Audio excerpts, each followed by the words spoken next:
Assalamualaikum warahmatullahi taala wabarakatuh. Salam sejahtera buat kita semua. Yang saya hormati Ibu Evi Segrawati Ampri, SPD MPD, selaku dosen pengampu mata kuliah Pendidikan Pancasila.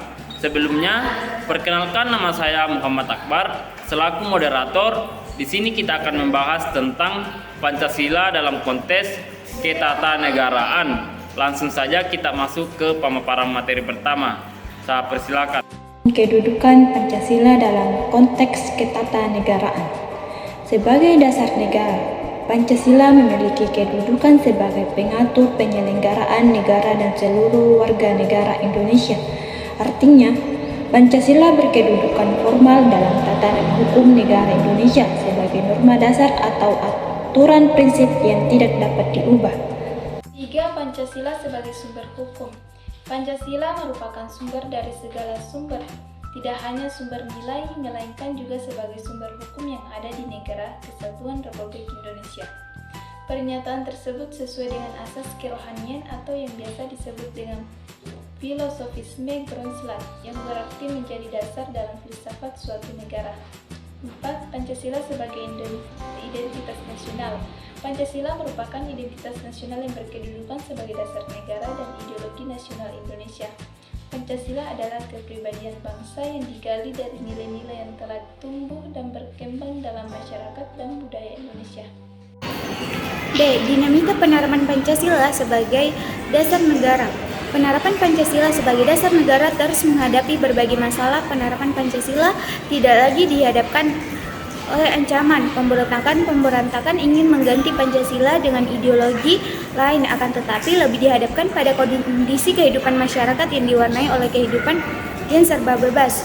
Kebebasan yang mewarnai kehidupan masyarakat di Indonesia saat ini meliputi berbagai macam bentuk, mulai dari kebebasan berbicara, berorganisasi, berekspresi, dan sebagainya. Hubungan formal Pancasila sebagai normal dasar hukum positif yang dicantumkan dalam pembukaan Undang-Undang 1945, dengan demikian cara kehidupan tata negara tidak hanya bertopang kepada asas-asas sosial, ekonomi, politik, akan tetapi dalam perpaduannya dengan keseluruhan asas yang melekat padanya, yaitu perpaduan asas-asas kultural, religius, dan asas-asas kewarganegaraan yang unsurnya berdampak pada Pancasila. Hubungan material. Hubungan pembukaan Undang-Undang 1945 dengan Pancasila, selain dengan hubungan yang bersifat formal, ada pula hubungan yang bersifat material. Yang pertama, ditinjau dari proses perumusan Pancasila secara kronologis. Materi yang dibahas oleh BPUPKI yang pertama-tama adalah dasar filsafat Pancasila baru, kemudian pembukaan Undang-Undang 1945.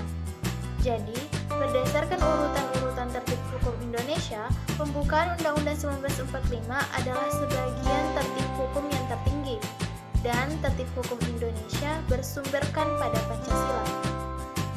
Yang kedua, selain Undang-Undang 1945, masih ada dasar hukum tidak tertulis yang juga merupakan sumber hukum.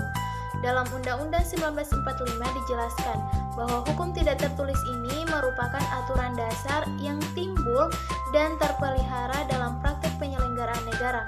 Meskipun tidak tertulis, inilah yang dimaksud dengan konvensi atau kebiasaan ketatanegaraan. Assalamualaikum warahmatullahi wabarakatuh. Baiklah, saya akan memaparkan kesimpulan dari pemateri yang telah memaparkan materinya.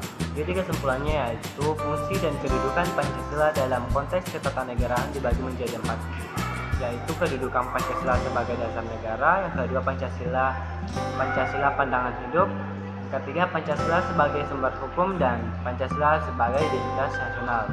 Dinamika penerapan Pancasila sebagai dasar negara, yaitu penerapan Pancasila sebagai dasar negara harus menghadapi masalah penerapan Pancasila tidak lagi dihadapkan ancaman pemberontakan ingin